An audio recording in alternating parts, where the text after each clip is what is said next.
আজই ডাউনলোড করুন আর এনজয় করুন আপনার পছন্দের শো। ফ্যামিলিতে একটা ক্রাইসিস চলছে বলে তুমি আমার বোনকে বাড়ি গান করতে এলাও করে দিলে। আর আশি যদি সত্যি এরকম কিছু করে থাকে এর উপযুক্ত জবাবও পাবে।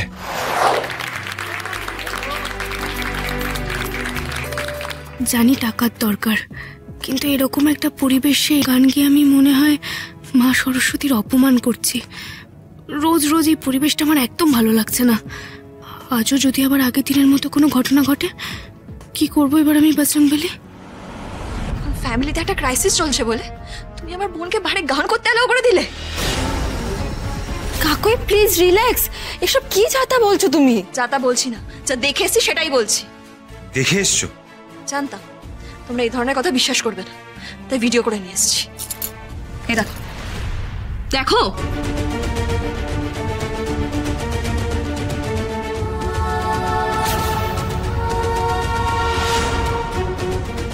তোমার সংসার চালানোর জন্য তোমার বউ বাড়ি গিয়ে গান করছে, আর তুমি এই ব্যাপারে কিচ্ছু জানো না, তাই না? কতগুলো অসভ্য লোক মদ খাচ্ছে, হই হুল্লোড় করছে, আর আমার বোনটা তাদের মাঝখানে গান করছে। তাহলে তো আমাদের একটা মান সম্মান আছে। তুমি এটা কি করে করতে পারলে সাক্ষ্যটা? আরে আমি তো বিশ্বাসই করতে পারছি না। আশি আশি বারে গান গাইছে। কি বললি? আর সে দেখলি মেজো, শুনলি আরশির কুকীর্তির কথা তুই শুনলি? আমি ঠিক এই ভয়টাই পাচ্ছিলাম। কাল যখন এতগুলো টাকার বাজার করে নিয়ে এলো, আমি তো এই সন্দেহটাই করেছিলাম। জিজ্ঞেস কর মেজোকে। মেজো আমি বলিনি তোকে? হ্যাঁ রে, কোন ক্যাটারিং এর অফিসে এত এত টাকা বকশিস দেয়?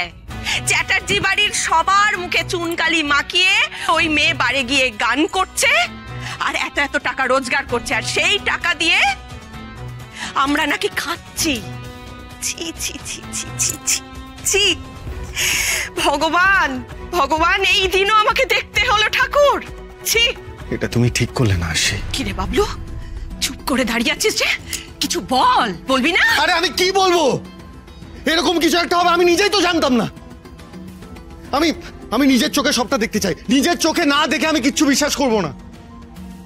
আর আশি যদি সত্যি এরকম কিছু করে থাকে এর উপযুক্ত জবাবও পাবে। এই কোনবার বললি তুই? নিউ প্যারাডাইস বার। ঠিক আছে, আমাকে ওখানে নিয়ে চলো। বাবলু আমিও যাব। মা তুমি? হ্যাঁ আমিও যাব। এখন গেলে ওই মেয়েকে হাতে নাতে ধরা যাবে। চল, আর দেরি করিস না, চল।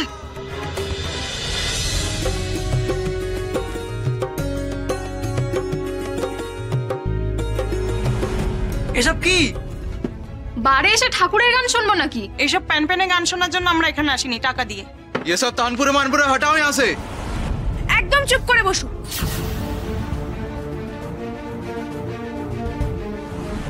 একটা কথা কান খুলে শুনে রাখো। আগের দিন কয়েকজন আমার সাথে অসভ্যতা করেছিল, আচ্ছা করে পিটিয়েছিলাম তাদের। আমি শাড়ি পরে হাতে তানপুরা নিয়ে এসেছি বলে ভাববেন না আমার সেই স্বভাব বদলে গেছে। আবার অসভ্যতা করলে আবার পেটাবো। যেটা গাইছি চুপচাপ শুনবেন, খারাপ লাগলে উঠে চলে যাবেন, কোনো প্রবলেম নেই। আমি একটা পয়সাও নেব না, কিন্তু এখানে হল্লা করবেন না প্লিজ। আমরা কিন্তু টাকা দিয়ে এখানে এসেছি। তুমি কিন্তু এরকম বলতে পারো না। আমরা যেই গান শুনতে চাইবো সেই গানই তোমাকে শোনাতে হবে। মা সরস্বতী কৃপা করো।